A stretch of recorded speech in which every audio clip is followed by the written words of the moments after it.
Yun guys, good morning sa inyo lahat. Yan, for today's video, nandito pa rin tayo sa kasa ng Premium Bikes Corporation. Yan.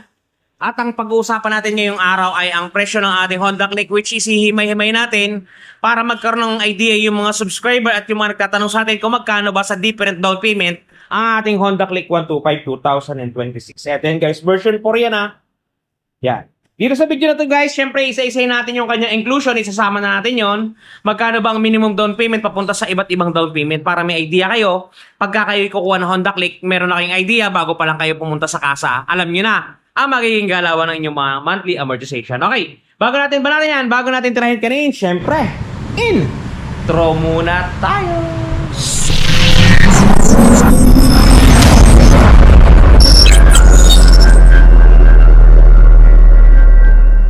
Without further ado, ito yung ating bagong-bagong si Honda Click na version 4, which is yung modelo natin ngayon is si Obsidian Black. Obsidian Black siya guys, pero dinala siya nung kanyang decals yan. Kung mapapansin niyo, yung decals niya boy na buhay yan. Meron siyang motif na kulay yellow-green, tapos meron siyang orange hanggang sa likod yon, tapos meron siyang kulay white na Honda din eh. Tapos sa likod may nakaguhit yan na kulay yellow-green. Bagay na bagay yung combination niya, para siyang comics guys sa unang salita, sa unang tingin. Dito naman sa harapan, meron siyang click na may kita niyo naman, may yellow-green na background, tapos may guhit pa na orange. Ganon din sa kabila, parehas lang ng pinakita ko. Yung iba ginagawa to, tinatanggal yung decals, pero sa akin, mas gusto ko may decals siya, mas parang pogi siya. O, di ba? Goods sa goods. Tapos guys, ito lang medyo napansin ko ditong kakaiba. Yung lever niya sa kanan, ay sa kaliwa, sorry. Masyadong mahaba. Tingnan niyo yung version 3. Yung lever niya dito, maiksi lang oh. Di ba guys? Yan, meron pa tayo sa version 3 nga pala guys ha, na naiiwan. Ito guys oh, medyo mahaba siya. Pansin na pansin, kasi silver pa yung kanyang lever. Okay, all in all, goods sa goods. So maganda tingnan to sa kay version 3. Ito kasi yung ilaw niya guys, ito yung nagandahan ko sa kanya. Yung ilaw niya sa puwet. Yan oh, kita niya ba? Parang astig. Ito yung sa version, kasi version 3. Ayan, ganyan na itsura niya, kayo nang magsalita kung paano. Alright.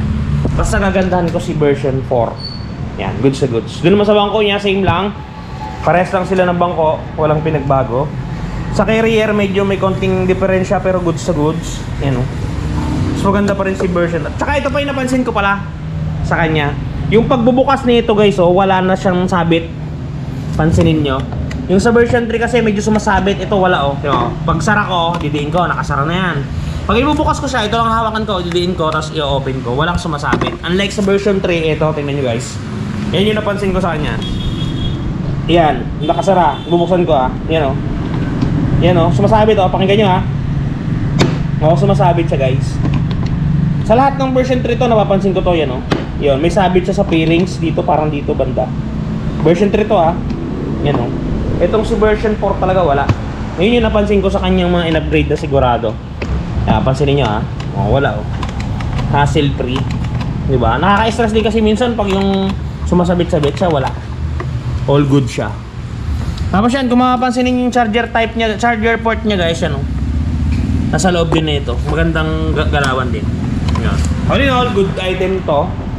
Yun nga pala, pag bumili kayo ng Honda Click na version 4, ito yung kanyang may inclusion. Buksan natin new box kasi nandiyan nakalagay yun. Una sa lahat, ipakikita ko sa inyo yung kanyang baterya yan. May tatak naman siyang Honda, kung mapapansin niyo yun may tatak siyang Honda yan.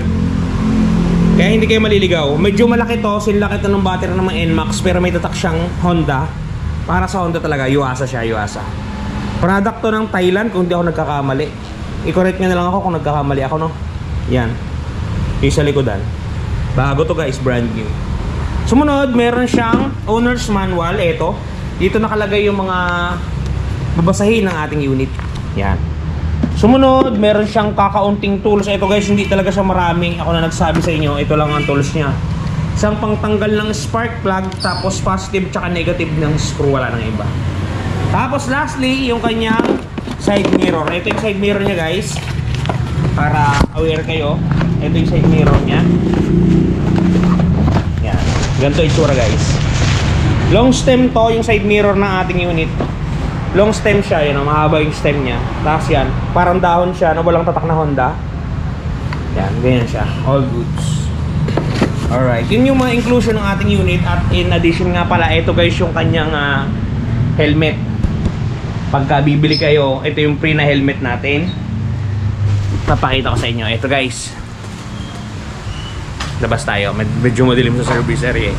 Kaya ito yung free helmet natin pag kumuha kayo ng hulugan. Pag cash, sorry to say guys, walang free helmet ha. Pag cash, wag tayong umasa, walang free helmet talaga kasi hindi siya kasama doon sa inclusion.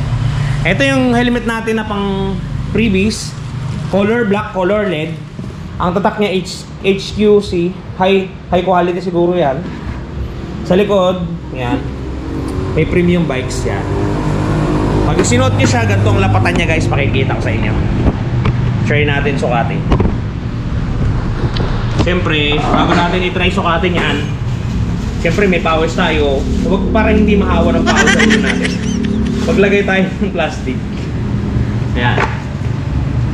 Okay. Brand new to guys ha, brand new. Ganito yung lapat niya sa ulo.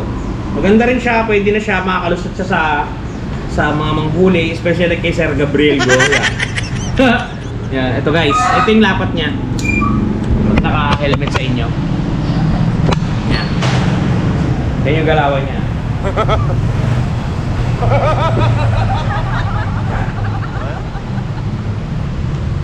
Previous yan guys. Pwede na siya. Kahit di siya ibo, mukha namang matibay. Goods naman yung fittings. Alright. Available yan sa dalawang kulay ha. Isang pula at isang ito, black. Yan, naka-plastic tayo guys. Walang humawang pawis. Sa talaga namang may nangyayari na. Okay guys, dako tayo sa presyo. Ito yung pinaka main event natin. Dako tayo sa presyo ng ating Honda Click. Yan. Si version 4. Ito guys, yung kanyang kwentada. For example, ang ating down payment is minimum. Ang suggested retail price natin is 82,500 pesos. Ang minimum down payment natin sa lahat ng premium bikes guys sa buong Pilipinas, 4,125. Ito po ay wala ng additional. 4,125 lang po. Yan na po yan. Wala na pong add-ins, wala ng advance. Basta 4,125 lang po, talagang may nangyayari na. Pag nag-down po kayo ng ganyang 4,125, magigimantin nyo po sa 3 taon, 4,138. Pagka naman po 1 year, 9,087. At pagka 2 taon, 5,355. Yung rebates rate po natin ito, 567 sa 1 year, 2 years, tsaka 3 years. Okay guys, ship tayo. Alam ko may magtatanong dyan, si Ron, magkano pag magda-down ako ng 10,000 piso? Ito guys, tika, upo tayo para maganda-ganda yung ating ratsadahan. Yan. Yan. Si Ron, magkano po pag magda-down ako ng 10,000 dito sa ginugusto kong Honda Click na version 4? Yan. Pag nag-down po kayo ng 10,000 piso, ang magiging monthly po ninyo sa looban ng 1 year ay 8,953. May rebates po ito na 500, so mo total magiging 8,453. Okay. Pagka naman po 2 taon, 5,562. Ang rebates po natin ay 600, magiging 4,962.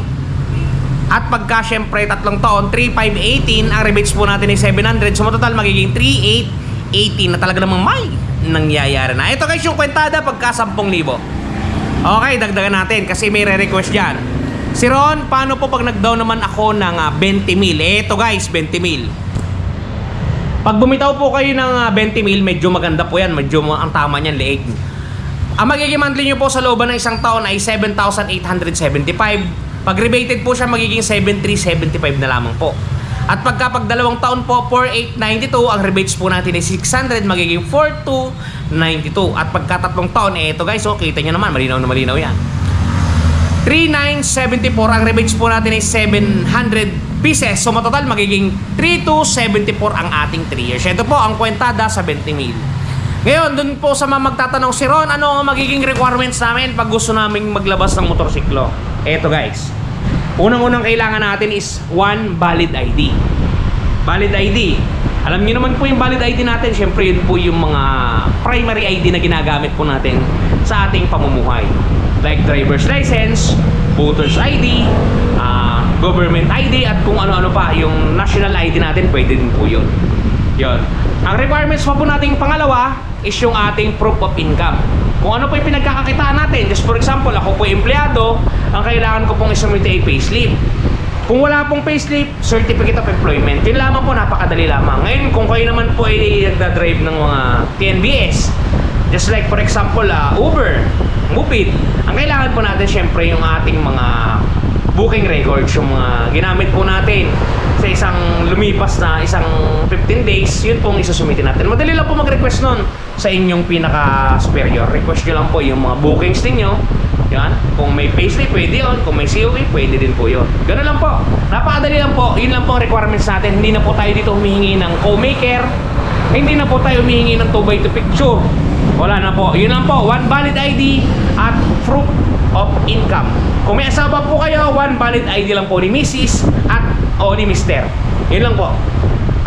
Okay. Yun guys, yun lang ipipresenta natin para makuha ninyo yung ating unit na ito. Marami pa tayong unit na available guys. Yan, request lang kayo kung ano yung susunod nating videohan dyan para maging aware kayo kung magkano kanilang monthly amortization. Yun guys. Doon nga pala sa mga problema ng mga gasgas ng kanilang mga paint o gusto nilang gawin na kung ano pa man. Ito guys, touch paint ni Wash Body, nakakatulong to. Check nyo guys. Alright. At ito na guys, ang touch paint ni Wash Body. Diba napakaganda? Ganto ang packaging yan pagka mabibili ninyo. Ito yung polishing cream, ito yung surface cleaner, ito yung mismong touch paint. At may kasamang pre yan. Yan guys, napaka-epektibo ng touch paint ni Wash Body na yan. Napakamura pa, affordable yan guys. Kaya kung ako sa inyo, kung may gasgas ang mga motorsiklo ninyo, search nyo lang sa Shopee, touch paint ni Wash Body. O kung tinatamad kayo mag-search dito sa video, may lumalabas dyan na product, i-click nyo lang, dediretso na kayo sa kanilang Shopee shop. Mamili lang kayo kung anong motor ang lalapatan ninyo ng mga gasgas. Alright. Yun guys, ingat kayo palagi. Ito sa mga hindi pa nakakapag-subscribe.